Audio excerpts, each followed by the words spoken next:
Whoa, wow.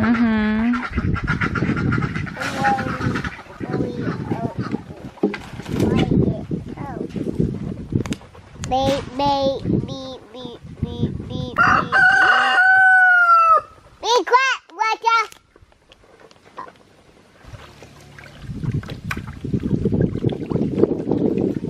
So we moved the chicken, the mobile chicken coop today from the side yard over here to the front circle drive. Trying to get them on fresh grass. They'll stay here for probably a week or two until they start stressing the sod, and then we'll move them again.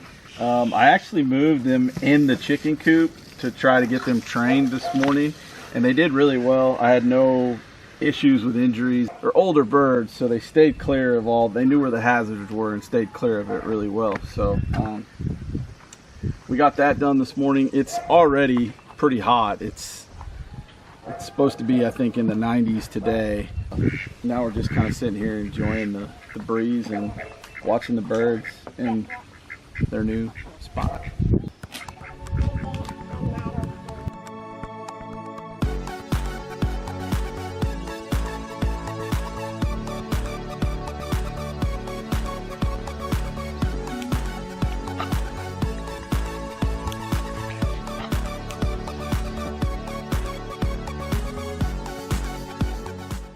Run, Jep.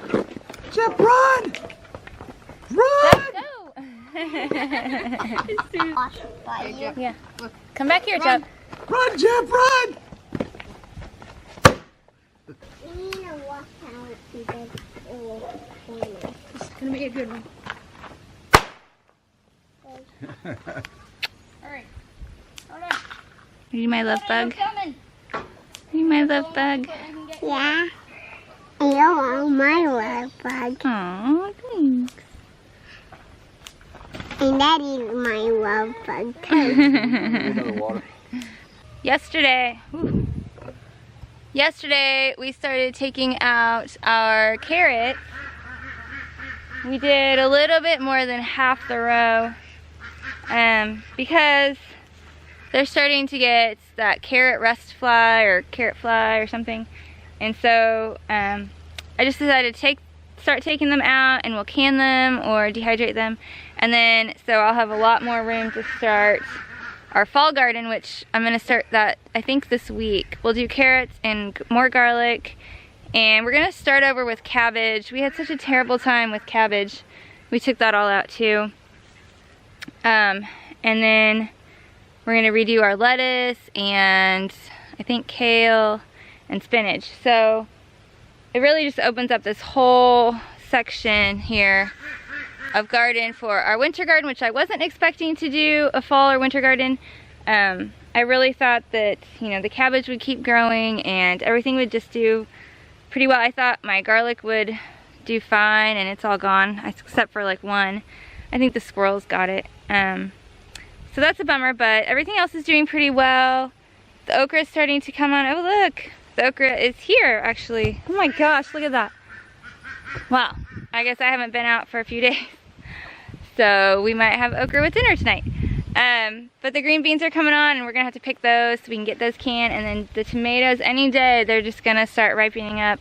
They're starting to turn a little bit orange. So I'm really excited about that. And then of course our squash are going crazy right now. So we're really enjoying these hot summer days, and it is really hot.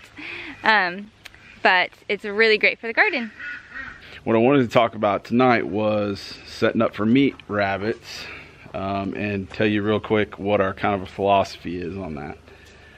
So with chickens, we kind of went crazy and went at it really quick. Like, we just dove right in, and we started a little slow last summer, but this spring we just dove right in. At one time, I think we had almost 80 something chickens on the farm at one time. I would like to tell you that it was not complete chaos, and it really wasn't, but it was busy, you know? So, but we never felt overwhelmed.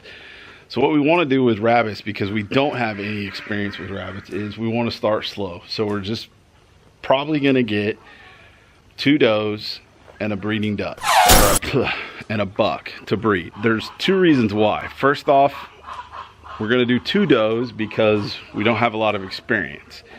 And the people that I've talked to with rabbits said 2 to 3 does would be a good way to start, and 1 buck would be a good way to start, and that's, you're not going to feel overwhelmed. You can manage those, and you know, if your success rate's not really high early on, you always have a backup there. The second reason is so the first reason is lack of experience, and we just need to learn. The second reason is I'm the only person in this family that's eaten rabbit. We're going to start out slow, and then we'll expand our operation from there if it's something that we like or think we can, if we think it'll work for table fare purposes. So, because ideally that's what we're looking for. We're trying to replace a lot of protein and produce from our grocery bill and raise that in-house.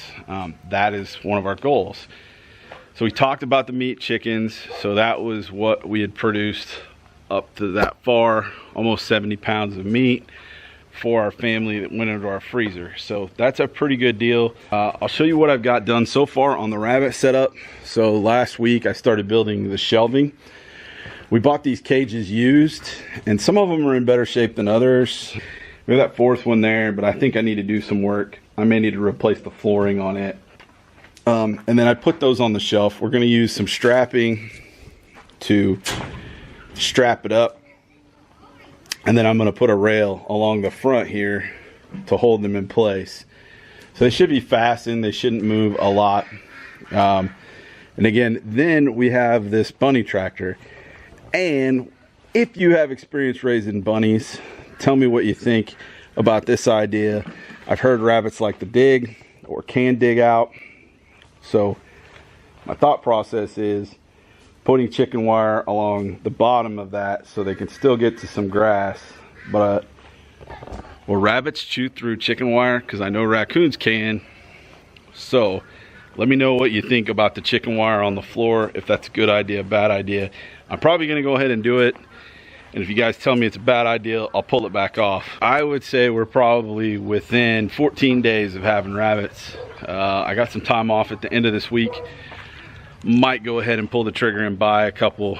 Again, we're going to buy 2 does and a buck and breed them for meat rabbits productions. I've heard that the management is very simple on rabbits, not overly involved.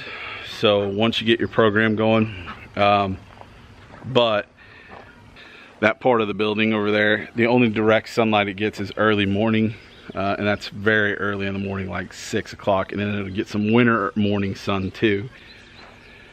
The rest of the time it's in the shade. So and we can hang a shade cloth there if we need to, and then we have power there so we can run a fan or anything like that for air movement. So that's where we're at with the meat rabbits. So got a couple other things in the works right now.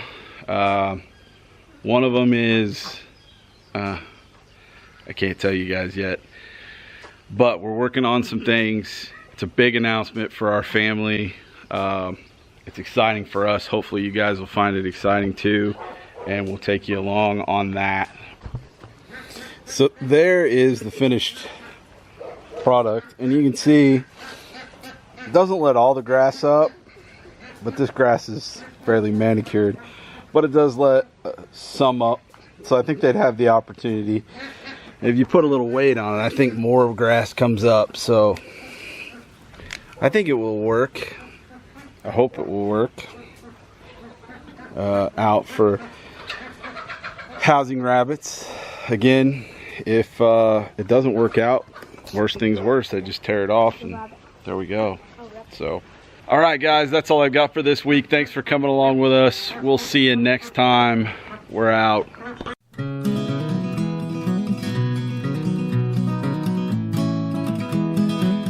You can come back. He didn't stop running after it. Okay. You're 2 at a time. I know you were hiding. Oh, look at that.